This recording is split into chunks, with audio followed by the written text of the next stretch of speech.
Hello everyone, welcome to Java course on Code Mode. आज की इस क्लास में हम डुअल अल्टरनेटिव डिसीजन को पढ़ने वाले हैं। तो सबसे पहले देखते हैं हमारे डुअल अल्टरनेटिव डिसीजन में होता क्या है। डुअल अल्टरनेटिव डिसीजन को हम हिंदी में द्विविकल्प बोलते हैं। इसमें हमारे पास दो विकल्प होते हैं। एक विकल्प हमारे पास तब होता है जब हमारी कंडीशन सही होती है और दूसरा विकल्प तब होता है जब हमारी कंडीशन गलत हो जाती है। अगर मैं इसको एक एग्जाम्पल से बताऊं, मान लेते हैं अगर आज संडे है तो मेरे पास एक कंडीशन है जिसके अंदर मैं देख रहा हूं कि आज संडे है या नहीं है। अगर आज संडे होगा तो मैं स्कूल नहीं जाऊंगा, ये मेरा पहला विकल्प हो गया। अगर आज संडे नहीं होगा तो मैं अपने स्कूल जाऊंगा, तो ये मेरा दूसरा विकल्प हो गया। तो पहले विकल्प के अंदर हम स्कूल नहीं जा रहे थे और जो हमारा दूसरा विकल्प था उसके अंदर हम स्कूल जा रहे हैं। हमारे पास यहाँ पे भी कंडीशन एक ही होगी, बट हमारे पास दो ऑप्शन होंगे। एक ऑप्शन जब हमारी कंडीशन सही होगी, दूसरा ऑप्शन जब हमारी कंडीशन फॉल्स होगी। अब इसके लिए हमारे पास एक फ्लो चार्ट भी है, तो इस फ्लो चार्ट से समझेंगे कि हमारे यहाँ पे डुअल अल्टरनेटिव डिसीजन किस तरह से काम करता है। सबसे पहले हमारा प्रोग्राम स्टार्ट होता है, उसके बाद हम अपनी कंडीशन को चेक करते हैं। अगर हमारी कंडीशन सही हो जाती है तो हमारे पास एक ब्लॉक होता है जो हमारी कंडीशन सही के लिए होता है, तो हम उसको एग्जीक्यूट करते हैं। अगर हमारी कंडीशन गलत हो जाती है तो हमारे पास एक दूसरा ब्लॉक होता है, हम उसको एग्जीक्यूट करते हैं। और उन दोनों ब्लॉक में से एक को एग्जीक्यूट करने के बाद हम सीधा अपनी कंडीशन से बाहर आ जाते हैं और जो हमारे पास लास्ट में स्टेटमेंट बचते हैं हम उनको एग्जीक्यूट करते हैं और लास्ट में हमारा प्रोग्राम एंड हो जाता है। तो हमारा प्रोग्राम कुछ इस तरह से चलता है। अब हमारे पास यहाँ पे दो कीवर्ड होते हैं। पहला कीवर्ड होता है इफ और दूसरा कीवर्ड होता है एल्स। इफ के अंदर हम कंडीशन देते हैं और जब हमारी कंडीशन सही हो जाती है तो जो हमारा इफ का ब्लॉक होता है वो एग्जीक्यूट होता है, और जब हमारी कंडीशन फॉल्स हो जाती है तो जो हमारा एल्स का ब्लॉक होता है वो एग्जीक्यूट होता है। अब हमारे पास एक और फ्लो चार्ट दे रखा है, उससे भी थोड़ा समझते हैं कि हमारा किस तरह से काम करेगा। तो सबसे पहले हमारा प्रोग्राम स्टार्ट होता है, उसके बाद हमने एक वेरिएबल डिक्लेयर किया है जिसका नाम है नम। उसके अंदर हमारे पास -5 है, तो हम उसको डिक्लेयर कर देते हैं। उसके बाद हम अपनी कंडीशन लगाते हैं। कंडीशन के अंदर है नम greater than is equals to है 0 के, मतलब जो हमारा -5 है वो हमारा ग्रेटर देन है और बराबर है 0 के। अगर ये वाली कंडीशन सही हो जाती है तो हमारा ये वाला स्टेटमेंट एग्जीक्यूट होता है। अगर हमारी कंडीशन फॉल्स हो जाती है तो हमारा ये वाला स्टेटमेंट एग्जीक्यूट होता है। तो अगर हम यहाँ पे अपनी कंडीशन को देखें तो ये कंडीशन गलत है।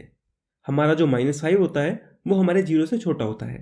अब ये कंडीशन गलत है तो हमारी कंडीशन फॉल्स हो जाएगी, तो इसका मतलब जो हमारा एल्स वाला ब्लॉक है वो एग्जीक्यूट होगा, क्योंकि जो हमारा एल्स वाला ब्लॉक होता है वो हमारा वो ब्लॉक होता है जिसमें हमारी कंडीशन गलत होती है।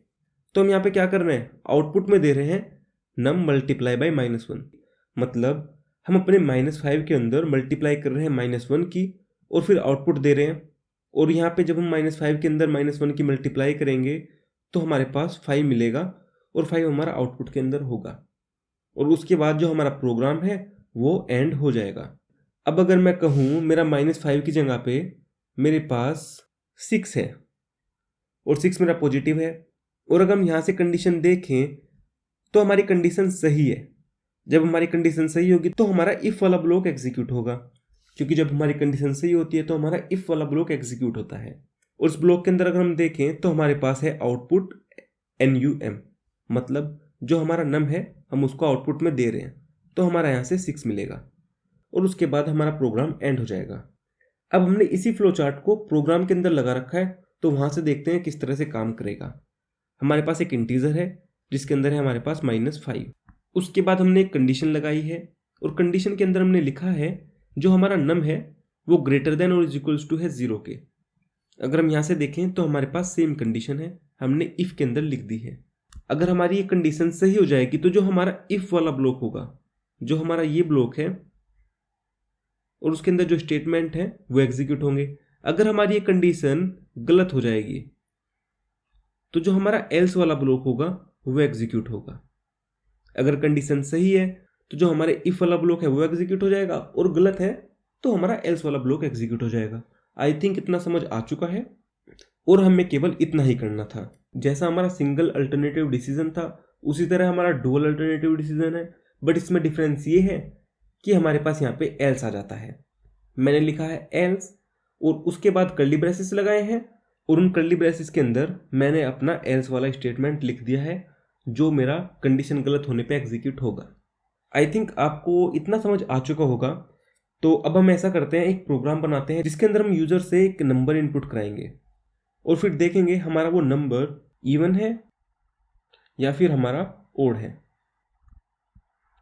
तो मैं सीधा अपने कोड एडिटर पे जाता हूँ और वहाँ पे अपना प्रोग्राम लिखेंगे। इस कोड एडिटर का लिंक आपको डिस्क्रिप्शन के अंदर मिल जाएगा, आप वहाँ से जाके देख सकते हैं और अपने प्रोग्राम को यहाँ पे चला सकते हैं। सबसे पहले मैं अपनी लैंग्वेज सेलेक्ट करूँगा। मैं यहाँ पे जावा में प्रोग्राम बनाने वाला हूँ तो मैं जावा सेलेक्ट कर लेता हूँ। सबसे पहले मेरे को लिखनी है अपनी क्लास होगी मेरी मेन। इसके बाद मेरा मेन फंक्शन आएगा तो मैं लिखूँगा पब्लिक स्टैटिक वॉइड मेन। उसके बाद मेरे आर्ग्यूमेंट्स आएंगे तो मैं लिखूँगा स्ट्रिंग आर्ग्यूमेंट्स। अब मेरे को इस प्रोग्राम के अंदर यूजर से एक नंबर स्कैन कराना पड़ेगा तो मैं अपना एक स्कैनर ऑब्जेक्ट बनाऊंगा तो मैं लिखूंगा scanner sc is equals to new scanner system dot in. तो मेरा स्कैनर ऑब्जेक्ट यहाँ से बन जाएगा जिसका नाम होगा sc। और अगर मैं स्कैनर ऑब्जेक्ट बना रहा हूँ तो मेरे को यहाँ पे अपने पैकेज भी इंपोर्ट करने पड़ेंगे तो मैं लिखूंगा import Java dot यूटिल dot scanner. या मैं स्कैनर लिख सकता हूँ या मैं अपना एस्ट्रिस लगा के जितने भी मेरे पैकेज होंगे उन सभी को अपने प्रोग्राम के अंदर इंपोर्ट करा सकता हूँ। उसके बाद मैं क्या करता हूँ, अपना एक वेरिएबल डिक्लेयर करता हूँ जिसका नाम होगा n।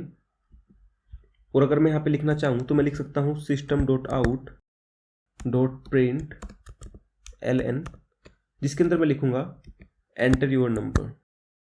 अब मेरे को अपने वेरिएबल को स्कैन कराना है तो मैं लिखूंगा n is equals to sc dot next int. क्योंकि मेरा जो वेरिएबल है वो इंटीजर टाइप का है तो मेरे को नेक्स्ट इंट लिखना पड़ेगा और जो यहाँ पे मेरा आई होगा वो कैपिटल होगा।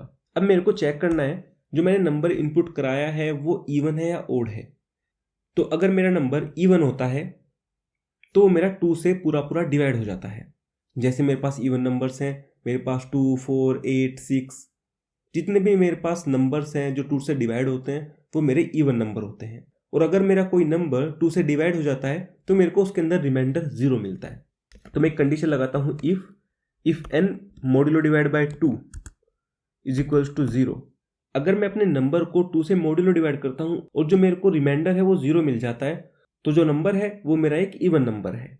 क्योंकि जितने भी मेरे इवन नंबर होते हैं वो 2 से डिवाइड हो जाते हैं तो मैं लिखूंगा system dot out dot print ln और उसके अंदर प्रिंट कराऊंगा इवन।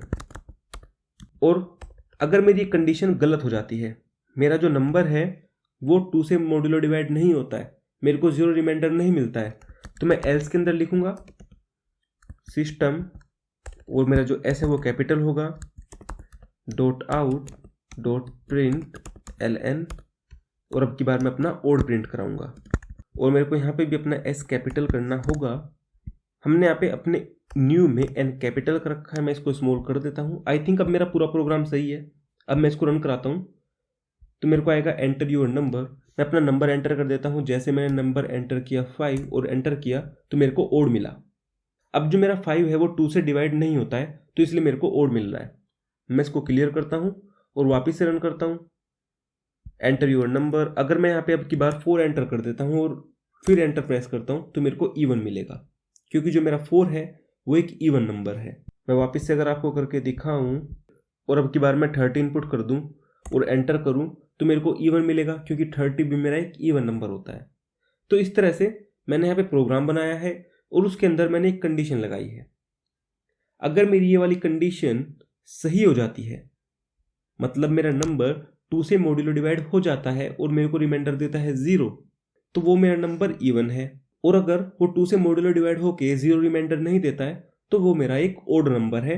तो अगर ये वाली कंडीशन गलत हो जाएगी तो जो मेरा एल्स ब्लॉक है वो एग्जीक्यूट हो जाएगा, और अगर सही होगी तो मेरा जो इफ ब्लॉक है वो एग्जीक्यूट होगा। अब मैं यहाँ से अपने कर्ली ब्रेसेस हटा सकता हूँ, क्योंकि मेरे जो इफ ब्लॉक है और एल्स ब्लॉक है उसके अंदर केवल एक ही स्टेटमेंट है। तो मैं इस तरह से भी कर सकता हूँ, बिना कर्ली ब्रेसेस के इनको लिख सकता हूँ। और अगर मैं अब भी इसको रन कराऊंगा तो मेरे को सेम आउटपुट मिलेगा, कोई भी दिक्कत मेरे को नहीं आएगी। मैंने 4 एंटर किया, मेरे को इवन मिला। रन कराऊंगा वापस से अगर मैं इसको, और अब की बार एंटर कर दूं इसके अंदर मैं 25 या 55, तो मेरे को ओड मिलेगा, क्योंकि मेरा 55 ओड नंबर है।